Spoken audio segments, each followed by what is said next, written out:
અહીંયા એક જ ગુરુના શિષ્યો કૃષ્ણ અને સુદામો, પણ ઓલા સાદે પને ભણાવ્યું ને, સાંદીપની સાદોપનો હાવ, કોણ કૃષ્ણ, કોણ બ્રાહ્મણ, કોણ ક્ષત્રિય, અહીં તો બધાય સરખા. આ સાદે પને ભણાવ્યા. અહીંયા ગોરાણીએ કીધું છોકરાઓ માટે દૂધ નથી, એકવાર તો કૃષ્ણ પાસે જાઓ. અહીંયા શું કીધું, પણ મારે લાલચ જ નથી, હું યાચક ન બની શકું, કૃષ્ણ કરતા વેદ મોટો છું. અભિમાન નહોતું પણ ગૌરવ હતું પોતાની જ્ઞાતિનું. અને કૃષ્ણ છે તો યાદવ છે, મારો સખા છે, મારો મિત્ર છે. ગોરાણીએ કીધું હું માગવા જવાનું નથી કહેતી, ખાલી મળી આવો ને. જો આ સુદામા ઉપડ્યા ભાઈ દ્વારકા, પણ કેવા લાગતા હતા કે નામ સુદામો મિત્ર પ્રભુ, એના સુદામો મિત્ર પ્રભુ. કેવી રીતે જતા હતા? ધીમે કથા તો એવી છે કે ભગવાન કૃષ્ણના દર્શને નીકળેલા સુદામા અડધા રસ્તે થાકી જાય છે, વડલાના સાયા પોરો ખાય છે, એમાં આંખ વિચાઈ જાય છે. ઘણા વાત તો એવી કરે કે એટલો બધો થાક લાગેલો સુદામાને નીંદર આવી ગઈ. ભગવાન કૃષ્ણએ જોયું કે મારો સુદામો આવે છે, નહીં પહોંચી શકે, હાલ એને પરચો દેખાડું. અને આંખ ખોલી સુદામાએ, સુદામા દ્વારકાના ઝાપામાં લે, એટલે એ હું દિશામાં છે પ્રસાદી. કૃષ્ણ પરચો ન આપે, પલાળી દે ઈ કૃષ્ણ. હવે ઈ ગીતામાં એમ કેતો કે હે અર્જુન, કર્યા વગર મળતું નથી, તું તારું કર્મ કર, ફળની આશા ન રાખ. ઈવડો હાલ્યા વગર દ્વારકા શીખી દે ખરો? કિલોમીટર સરકારે લખ્યા કાપવાના આપણે. અહીંયા લખ્યું હોય કે ખાંભા 18 કિલોમીટર, તો ત્યાં મીંડું કરી નાખો કે ખાંભું પખદી ત્યાં ન આવે. હાલવું તો આપણે જ પડે. પણ સુદામા પહોંચ્યા કઈ રીતે કે વટે માર્ગોએ કીધું દ્વારકાનો રાજા જ્યારનો કૃષ્ણ થયો ત્યારથી એ લીલા લહેરો, દુખિયાનો બેલી છે. જ્યારથી દ્વારકાની ગાદીએ બેઠો છે, ગરીબોને ધક્કો નથી થતો. આ પ્રસંગ દરેક ધારાસભ્યો વાંચી લે. કૃષ્ણના કઈ રીતે ભાગવતમાં વખાણ કરવામાં આવ્યા છે, રાજા કેવો હોવો જોઈએ.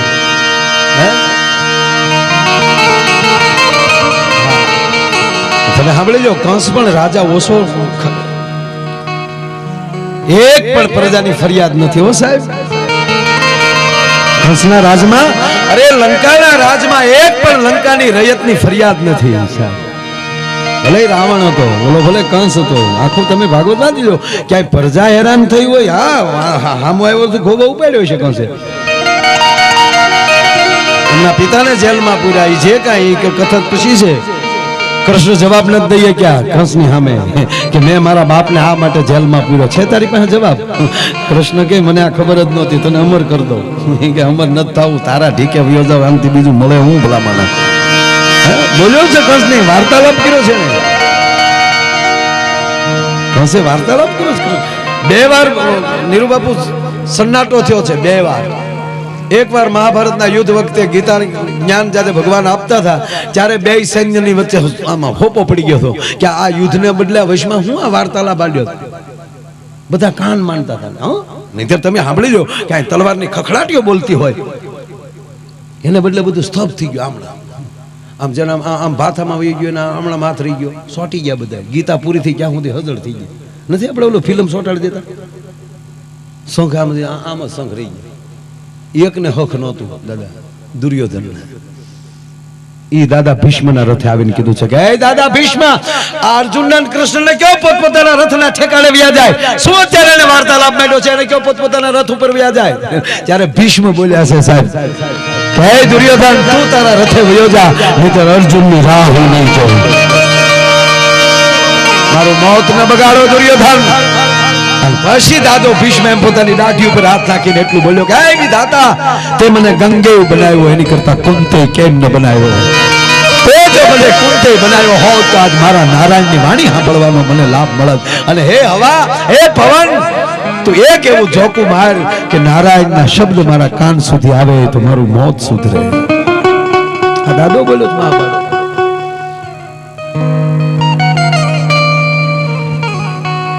મિત્રના વખાણ સાંભળતા સુદામાને એટલો પોરો ચડી ગયો, ભાઈ ભાઈ આની ભેગા ભેણ્યા પરમાણુ, બસ એટલું આવી જાય ને આપણામાં તોય કૃષ્ણ ડોટ દેવો. હવે તમે સાંભળજો કે આપણા ભાઈ બંધે હાજરી ન હોય અને આપણા ભાઈ બંધના વખાણ કોક કરે કે તમે ફલાણા ભાઈને ઓળખો કે હા અમે હારે ભણતા, અરે કે પડી એની તો જમાવટ હો. એ તો હા હા કરી, બાકી આ તેડ્યાને પૂછો ને સાહેબ, આતરડ્યું ઓટોમેટિક ઠરવું જોઈએ, એ કૃષ્ણની કૃપા. બાકી હગા ભાઈના વખાણ કોઈ સાંભળીએ કે હગો ભાઈ આગળ વયો ગયો તો સંભળાય, ભલે પોરમ આપણે માફાસર કે ના ના ના અમારે ભાઈ છે પણ અંદર હળગો છો. કૃષ્ણના પેટના હોવ તો હળગતા બંધ થઈ જાય. તમારું કાળજું ઠરવું જોઈએ મારા બાપ. આ દુનિયામાં કોઈ દુખી છે જ નહીં અત્યારે. કોણ એવું માણસ છે કે આખો દી દાડીએ જાય ને હાજે રોટલા ભેગા થાય? એક ઘર નથી. કાગળિયા વીણે એની ઘરે એપલ ફોન છે. કોઈ દુખી છે જ નહીં. છતાં મેં કરોડપતિના પેટના ને બાપુ દુખી જોયા. દુખી કોણ છે? જે બીજાની પ્રગતિ જોઈને, બીજાની પ્રગતિ સાંભળી અને જે દુખી થાય ને આ દુનિયામાં એનાથી મોટા કોઈ દુખી નથી. સુદામાને દુઃખ ન થયો, હરખ થયો. એ હરખ થયો પછી બીજાને એને માનસિકતા એવી તૈયારી કરીને ગયા હતા કે કૃષ્ણ આપણને ઓળખી જાય તો ઘણું. જ્યાં જવું હોય ને એમાં ખાસ કરીને આવા સંતોના આશ્રમમાં માન મોભા ઘેરે મૂકીને જ જાજો. પગે લાગીને કહો, કોઈ પણ જગ્યાએ માનસિકતા એ હોવી જોઈએ કે હું પ્રોગ્રામમાં જાઉં છું, મારામાં પ્રોગ્રામ નથી. અને હું જે કાર્યક્રમમાં જઈ રહ્યો છું એ કાર્યક્રમ મારી કરતા અનંત ગણો મોટો છે, એની અંદર હું જાઉં છું. ઘરના બંગલામાં, ઘરના મકાનમાં, ઘરના ખોરડામાં, ખોરડાની બહાર હાથ કરતા નાનું થઈને જ તમારે જવું પડે, નહીતર તમારો ઉમરો તમારું કપાળ ફાડી નાખે. કપાળ ફાડવું એટલે પોતાનું અભિમાન હેઠું નાખી દે. સુદામાને ઈ હતું હા પણ જોવે તો પણ ત્યાં ગયા ને તો આડા વાહડા લઈને ઉભા હતા યાદવ સ્વરૂપ. બે તો પી ગયેલા હતા. હું કેવું પછી અમારા હું કહું કે ખોટું ન કહેતો. યાદવા સ્થળીનું કદાચ બી ત્યાં રોપાણું હોય તો શું ખબર? હે માંડલિક ને ભાઈ નાગભાઈ તો પછી હરાવે, પણ નરસિંહ કહેતો હોય કે એ મારા બાપ મને રહેવા દે. માંડલિક ની ફરિયાદ લઈને મેં તો જાય છે સાહેબ નાગભાઈ પાસે, માં મને આવડો બહુ હેરાન. ધીરજ રાખવાનું ભગત જનરલ છે દાતાર પાસે જાય છે. દાતાર મને માંડલિક બહુ હેરાન કરે છે. સુદામા જ આવે છે, દ્વારપાળ ઉભા છે. આપણે જો આ પ્રસંગ એ ક્યાં જાવ છો? દ્વારકાધીશ ને મળવા જાવ છો. ક્યાંથી આવો છો? પોરબંદર થી આવું છું. એમ તમારે દ્વારકાધીશ ને મળવું એમ? હા બાપા, દર્શન જોયા તમે? સાધુ ને બ્રાહ્મણ ના દર્શન તો એના દર્શન કર્યા હોય ને એ જ પામી શકે, બીજા નહીં પામી શકે. હાલો એક બાજુ ત્યારે ન મળાય. અરે ભાઈ ખાલી મારું નામ તો આપશો. ત્યાં છે તારું નામ અમે આપીએ એમ. એ અમારા દ્વારકાધીશ ને ના પાડીને છે હાલ આરામ કરીને આપ ધક્કો માર્યો સાહેબ. સુદામા ધરતીમાં ઢળી પડ્યા. આઘાત લાગ્યો. હાય હાય હવે આ મને નહીં જવા દે. પડેલા સુદામાએ દ્વારપાળોને એટલું કીધું મને ન જવા ગયો તો મુબારક, પણ કદાચ મારા ખોળિયામાંથી પ્રાણ નીકળી જાય, મારો દેહ અહીંયા પડ્યો હોય અને પછી તમારા દ્વારકાધીશ નીકળે અને પૂછે કે આ કોણ છે, હું પગે લાગીને એટલું કાકલોતી કરીને કહું એટલું તો કહેજો પોરબંદરનો બ્રાહ્મણ હતો, નામ સુદામા હતું, તમારી મિત્રતાનો દાવો કરતો હતો. મને ભરોસો છે મારો બાપ મારી લાશ ઉપર બે આંગળા પાડશે. પણ દાદા એક મોટી ઉંમરનો દ્વારપાળ દૂર ઉભો દોડ દીધો. દ્વારપાળ હટી જાવ એ છોકરા, જોવો તો ખરા આવી ઉંમર તો જો. અને દ્વારપાળો આપણી પીડા એ ઓલાને ઘણી વાર આવવું પડ્યું છે, ધ્યાન તો રાખો. એમ કરીને બથાવીને બ્રાહ્મણને બેઠો કર્યો. ગોર બાપા આમ જો આ લોકો શું યુવાન છોકરાઓ છે, ન ખબર હોય હો. હવે થોડી વાર બેહો ને, હું જાઉં છું. અષ્ટપટરાળીની વચ્ચે અખિલ બ્રહ્માંડનો માલિક બેઠો છે. દ્વારપાળ હાજર થયા. નારાયણને મારા પ્રણામ. આવો દ્વારપાળ, કેમ આવ્યા છો? પ્રભુ આપને કોક મળવા આવ્યું છે. કોણ છે ભાઈ? બ્રાહ્મણ હોય એવું લાગે છે. દ્વારપાળ ક્યારથી આ શરૂ થયું? દ્વારકાધીશને મળવા માટે બ્રાહ્મણને સાધુને મંજૂરી લેવી પડે. ક્યારથી આ કોણે ચાલુ? નારાયણ માફ કરજો, પણ આ બ્રાહ્મણનું છે રૂપ એવું હતું એટલે ન ઓળખાણો. ક્યાંથી આવે છે?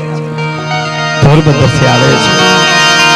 પોરબંદર કીધું કનૈયાના કામ સંખ્યાઓ. ક્યાંથી આવે છે? પોરબંદરથી. પોરબંદરથી આવે છે. બ્રાહ્મણ છે. પ્રભુ આપની મિત્રતાનો દાવો કરે છે. આ તો અધીરો બેટો મને ઝટકે. એનું નામ શું છે? નામ સુદામો. નામ રસુડીને વાળો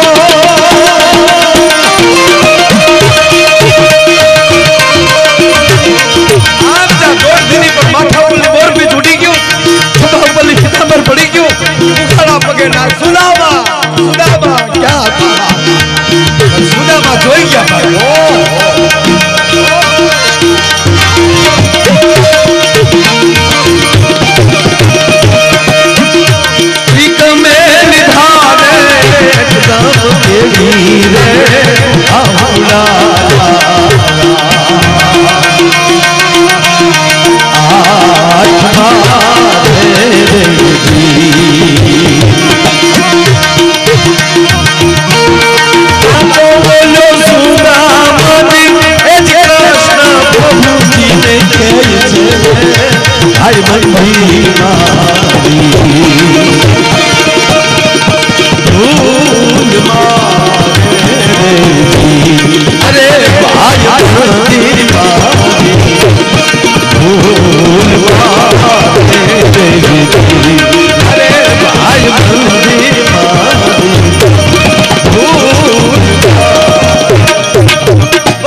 લઈ જાય છે. મારો બાપ આવ્યો, મારો સુદામો આવ્યો. અરે જાવ કૃષ્ણના મહેલમાં જા ડગલા માંડ્યા પણ અધીરો હતો. સત્યભામા, રુક્ષ્મણી, જાંબુવંતી ક્યાં છો? મારો બાપ આવ્યો. જટ હોલાના થાળ લાવો. ગોમતીના નીર લાવો. પોતાના સિંહાસને બેહાડ્યો સુદામા. પગ પાસે કૃષ્ણ બેહી ગયા. હોલાનો થાળ મૂક્યો પણ બાપુ હોલાના થાળમાં પગ આવ્યા સુદામાના અને પગના તળિયે જ્યાં ગોવિંદે આમ હાથ ઢળ્યા. ઉઘાડા પગે આવેલા સુદામાના પગમાં કાંટા અને ગોખરું લાગી અને બારા કાઢેલા લોહીના ટચિયા જામી ગયેલા ભાઈ. એ ચિત્ર જોઈને કૃષ્ણની આંખમાં એટલા આહુડા પડ્યા કે ગોમતીના નીરની જરૂર ન પડી. કૃષ્ણના આહુડાથી સુદામાના પગ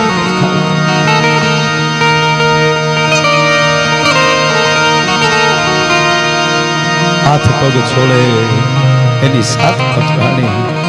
આ વૃક્ષમણી રેડે ઉના ઉના પાણી. પ્રભુજી પખાડે એલા પાવ. નારાયણના પગ ધોવે. નારાયણ પોતે જ્યારે પગ ધોતો હશે ત્યારે સુદામા હોતે કૃષ્ણ હું ભોઠો પડો. શું કામ? વાટ એવડી નહોતી. વાટ તો એટલી જ હતી મને ઓળખી જાય તો ઘણું.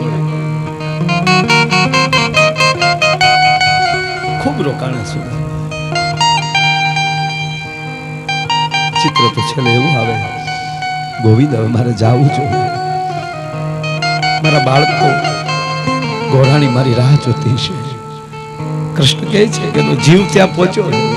કાંઈ વાંધો નહીં સુદામા, હાલો હું આપને વળાવવા આવું. ટૂંકી વાત નહીં સાહેબ. ભગવાન કૃષ્ણ સુદામાને વળાવવા જાય છે. આ મિત્રો છે, સખાઓ છે, ઉધ્રુવ પણ સાથે છે. વાતો કરતા જાય, હાલતા જાય. હાલતા હાલતા જ આમ પોરબંદરનો હિમાળો દેખાણો. સુદામા પાછો વળું ફરીને કૃષ્ણને કહે છે, ગોવિંદ હવે એક ડગલું આગળ વધતો તને સુદામાના સોગંદ. ગોપાલ તમે કેટલું હાલી ગયા બાપ, આ મારું પોરબંદરનો હિમાલય દેખાય.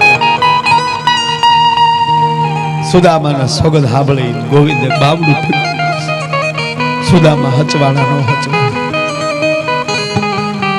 હવે તો આવતો રહેજો બાપ. હા કૃષ્ણ, પણ તું એ કારક આવજો. એને ક્યાં ખબર હતી કે છેલ્લી વાર મળી ન્યાલી નીકળવાનો છે. હું આવીશ, એકવાર આવીશ સુદામા. ભીટ્યા છે, અલગ પડવાનું મન નથી થતું, પણ સુદામા ધીરે ધીરે હાલતા જાય, પાછું વાળું જોતા જાય. એ કૃષ્ણ આવજે, કૃષ્ણ આવજે. દાદા ઘટના ઈ ઘટે, કૃષ્ણ મટકો નથી મારતો. મારો બાપ હાલ્યો છે, મારો સુદામો આવ્યો છે.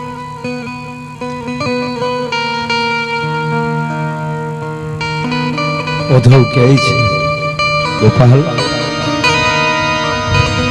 હે મધુર રાધે પતિ, તારે આંગણે કયક મહેમાનને મેં આંખે આવતા જોયા છે, આવી રીતે વળાવતા નથી જોયું. તમને એટલો બધો સુદામા પ્રત્યે પ્રેમ છે તો એની કાયા તો ડગમગી ગયેલી છે. તારી પાસે ક્યાં રથની ઘોડાની તાળ્યું હતી કે તું આને કહ્યું છે? ઉદ્ધવ, રથ ઘોડા ન હોય ને તો દુર્વાસા જેવાને મેં મારા ખંભે બેહાડ્યા છે, મારી રાણીઓ પાસે પાલખી લેવડાવી છે, પણ આના માટે નથી રથ મોકલતો, નથી પાલખી મોકલતો. એનું કારણ ઉદ્ધવ એટલું કે મારો બાપ એટલો બધો પવિત્ર છે ને, એ મારી જે જે ધરતીમાં ડગ માંડતો જાય, મારી ધરતી પવિત્ર થતી જાય. ત્યારે દાદા એવું લાગે કે કૃષ્ણ એનો કેળો ચોખ્ખો કરે છે. યાદવા સ્થળીથી ખરડાઈ ગયેલી બજારોને આ મારો સુદામો સોખી કરીએ. જે કેળે મારે હાલવું છે, દ્વારકાથી જે કેળે મારે જવું છે, કેળો આજ મારો સુદામો ચોખ્ખો.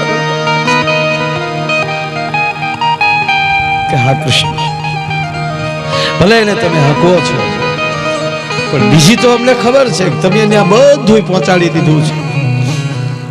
સુદામાને કીધું નહીં, પણ ખાલી એને કીધું તો હોત કે સુદામા રોકાવ હોય તો રોકાવ, મેં જ્યાં બધું પોગાડી દીધું તો એને માનસિક શાંતિ તો થાત.